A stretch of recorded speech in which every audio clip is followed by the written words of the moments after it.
China's artificial sun has reached a major turning point, not through a finished power plant, but through two giant superconducting magnets built to control extreme fusion conditions.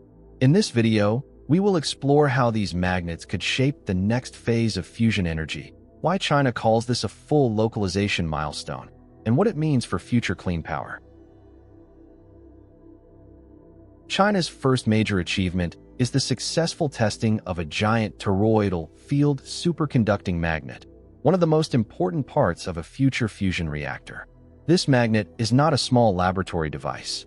It is a massive D-shaped structure measuring 21 meters long, 12 meters wide, and 3.3 meters high, with a total weight of 582 metric tons. Its job is simple to describe, but extremely hard to achieve. It creates a powerful magnetic field that helps keep the superhot plasma away from the reactor walls. In a fusion reactor, the plasma cannot be allowed to touch the physical structure around it. The temperatures are far beyond what ordinary materials can survive. So instead of using a normal container, engineers use magnetic fields to guide and hold the plasma in place. This is why the toroidal field magnet is so important.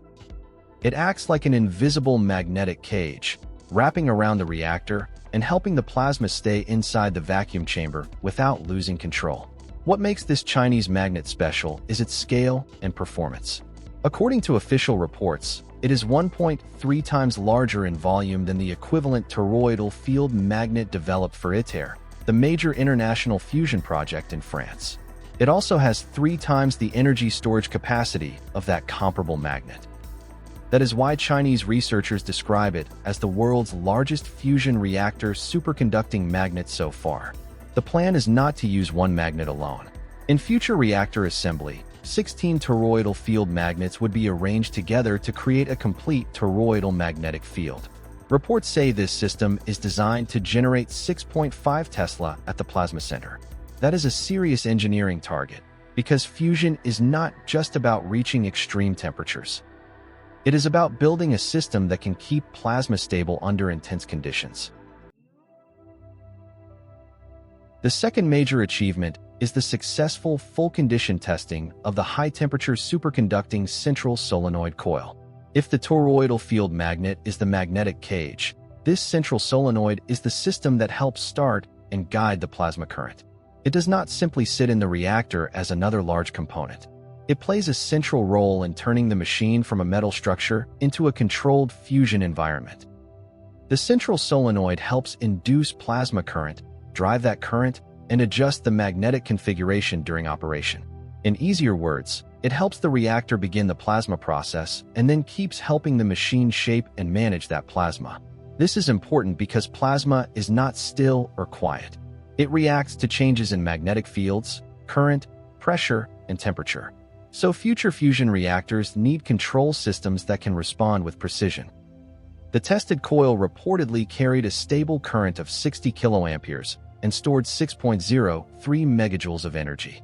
Its rated operating current is 46.5 kiloamperes, which officials said is several times that of the East facility itself. These numbers show why this component matters. It is not just a support part. It is one of the systems that could decide whether a future fusion machine can move from short experiments toward longer, stronger, and more useful operation. Another reason this coil is important is the use of high-temperature superconducting technology. Superconductors can carry huge currents with very low resistance when cooled to the right conditions. High-temperature superconductors are especially exciting because they may help future fusion devices become more efficient and powerful. They could also support more advanced magnet designs, which is why many fusion programs around the world are watching this field closely. China says this coil has also reached full domestic production. That includes superconducting materials, structural design, and the full fabrication process. So this second breakthrough adds the missing side of the story. The first magnet is about holding the plasma. The central solenoid is about starting and shaping it. The biggest part of this story may not be the magnet size. It may be the claim that China has achieved full localization of these core superconducting technologies. That means the project is not only about fusion science. It is also about building complete industrial chains for the most difficult parts of future fusion reactors. This is where the news becomes much bigger than one test result. Fusion machines require an extreme combination of technologies. They need superconducting wires, special steel, advanced insulation, precise manufacturing, cryogenic systems, powerful testing platforms, and teams capable of integrating everything safely and accurately. A single magnet can involve years of design, material testing, fabrication, cooling, and verification. So when China says it has localized the core materials and production process, the message is clear.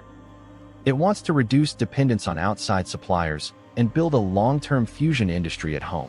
This is especially important because fusion is moving into a new stage worldwide. For many years, the public focused on plasma temperature records and how long a machine could hold a plasma. Those records are still important, but they are not enough. A practical fusion reactor needs reliable hardware. It needs systems that can be built again, tested again, upgraded again, and eventually connected to a larger energy project. That is why superconducting magnet manufacturing is such a critical step. At the same time, this milestone should be understood carefully. China has not announced a commercial fusion power plant. It has not solved every challenge of fusion energy. Many hard problems remain. Engineers still need to prove long-duration plasma stability, effective heat handling, durable reactor materials, fuel cycle solutions, and economic electricity generation. These are not small details. They are some of the hardest engineering problems in modern science. But that is exactly why this achievement is important. These two magnets do not represent the final answer. They represent preparation for the next phase. China is building the systems needed for future fusion engineering test reactors and larger demonstration projects. In simple terms, the country is trying to move from, can we create impressive plasma conditions, to can we build the machines that make fusion practical? That shift is the real story. High-temperature superconductors are especially exciting because they may help future fusion devices become more efficient and powerful. Fusion energy will not arrive because of one dramatic moment. It will arrive through many linked breakthroughs in materials, magnets, control systems, cooling, manufacturing, and reactor design. This announcement shows China is investing heavily in the parts of fusion that most people never see, but that future reactors cannot exist without. China's artificial sun has not become a working power plant yet, but this milestone shows real progress in fusion engineering. The giant toroidal field magnet could help hold the plasma in place, while the central solenoid could help start and control it. If you enjoyed this video, don't forget to like, share, and subscribe for more updates on space exploration and scientific discoveries. And don't forget to leave a comment below. Thank you for watching, and see you next time.